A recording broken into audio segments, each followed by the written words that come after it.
mēs visi sēžam, jūs man arī atļaus apsēsties, jā? Mēs esam pazīstami, bet es šodien atvedu arī ciemiņu. Tā ir Terēzija Megne no Gudinieku etnogrāfiskā ansambļa. Bet viņa ir jaunības gados dzīvojusi šeit, Alsungas apkaimē, Būtsmeņos. Gribu pārliecināties, tagad novada mācībā, mācoties skolā, skolotais stažēts, ja? Kādus suitu vārdus jūs esat iemācījušies. Jums ir arī vārnieciņa, skatos līdzi, bet droši vien to suitu vārdu ir daudz, un viss nevar zināt. Varbūt mēs vienu otru arī šodien varam iemācīties. Kā sauc šo vainagu? Tas ir Alsungas vainags, to jūs pazīstat, jā? Alsungas meits vēlkā, jā? To sauc par spangu vainagu. Un sauc to tāpēc, ka šie apaļie ripulīši, ar kuru palīdzību ir piestiprināt šī stīpiņa pie pamatnīca, ja? Tos sauc par spangālu, tos aplīšus, ja? Un tāpēc tas ir spangu vainags. Skaisti skan, varbūt atkārtosim spangu tā labi skanīgi izrunājot to spangu. Ja? Pateiksim kopā. Spangu. Un kas tas varētu būt? Tā ir josta. Tā ir josta, un tā ir sieviešu josta, meiteņu josta. Redziet, tā ir grazni, te ir arī tādas rotas iekšā, ja, stikla. Un to uzliek, redziet, otrā pusē ir āķīši, uzāķē, ja, apkārt. Senatnē tāds ir bijušas gandrīz visam meitām. Alsungas apsidē.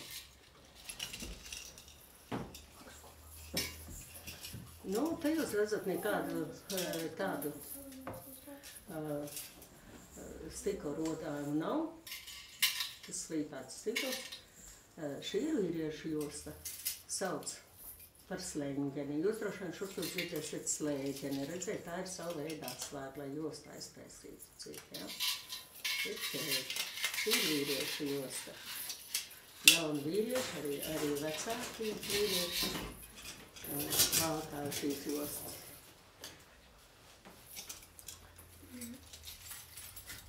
Apsvērtiem īsos vīriešu sākas sauc par bruslakiem, jūs zināt Alsungā, ja? Zināt, bruslaki divriņu pogām. Senāk bija spožas pogas, misiņi. Mūsdienās ir perlamūka no griežvākiem, ko tās, ja?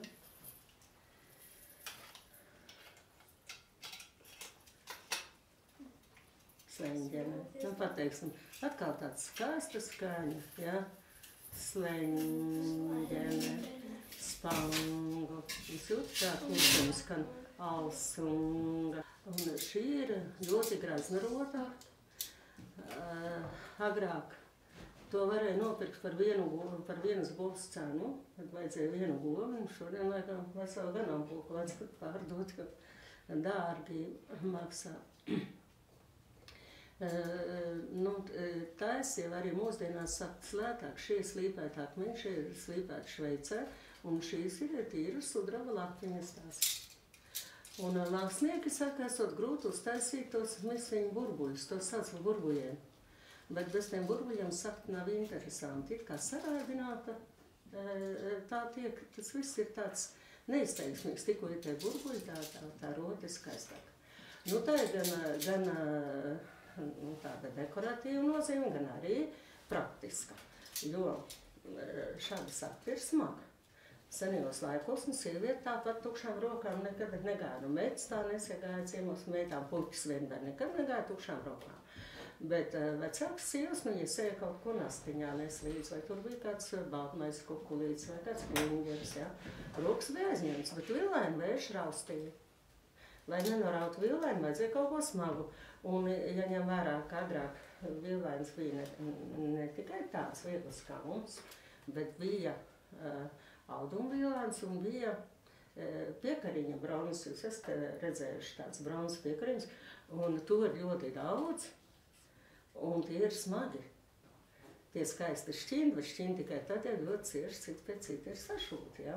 Sanāk, uzskatīja, ka tā meita ejot, ja, nu, kadreiz jāiet arī pa garu ceļu, arī tumsā, kad tas ir kā atbaida jaunos garus, tā šķindēšana ir ļoti tāda klusināta, skaista, bet tā ir smaga. Villaini velkas atpakaļ, un lūk, ar šo saktu tad varēja to villaini noturēt, un vēl varbūt šī 3-rindniece, 2-rindniece, un arī vēl tādu gredzenu saktu, ko uzvāk te virsū uz tā kā gredzens tāda, ja?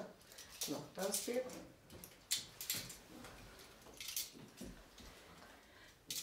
Es esmu jautājis gudriem vīriem, cik vecs tā sakta varētu būt. Un man tā teica, ka nav izslēgts, ka no 17.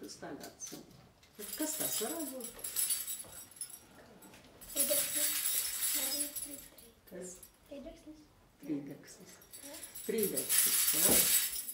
Un tas ir mūzikas instruments. Ritmām.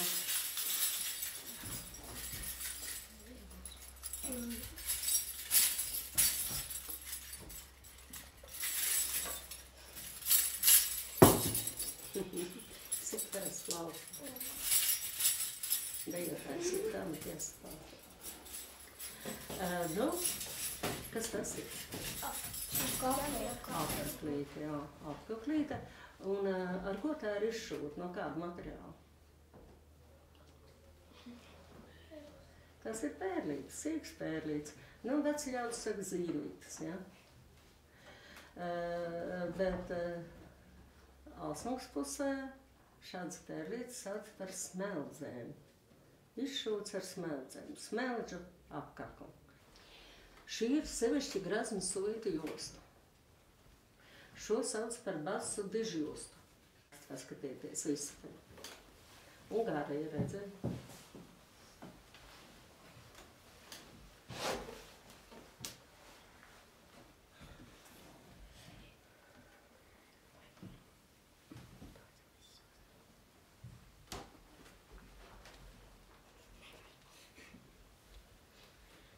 Jūs saprotat, esat dzirdējuši sulītu vārdu santāpslis. Santāpslis. To daudzi nezin. Redziet, santāpslis ir raksta salaiduma vieta. Redziet, te ir tāda skaista zvēznīte, ja? Bet te jūs redzat puszvēznīti, redzat, te pusi. Šeit ir raksta salaiduma vieta. Un tam ir jābūt, ka vēl vienmēr iekšpusē. Un, lai to varētu atcerēties, redzēt, te adītāji ir ierakstījis, ka šī kreisā kāja, un labi, jo citādi meitenes nezinu, uzvēk otrādi, un tad tas santāpslis uzāra. Raksts salaidumu vietu, kur precīzāk nevar izadīt to rakstu, jo zeķi nevar būt tā kā zāvaka nokšļa zēja vienā platumā, te ir potīt, jābūt šaurākam un grūti salāst, atcerieties, santāpslis. Nu, un te ir grazna balta villainīte. Tāda liek līgavai, un tā kā agrāk meiteņas nevalkāja, tad 5-6 sasedz, lai nav augsti, un tad vēl pāri tādu izrakstītu palākot tādām krimpelētām, nu, šūts, mežģīnas maliņas bija skaisti, tas tā kā apmetnes vējā vēl plīvoja. 5-6 villainītes. Apskatieties, ir grezni raksti villainītei.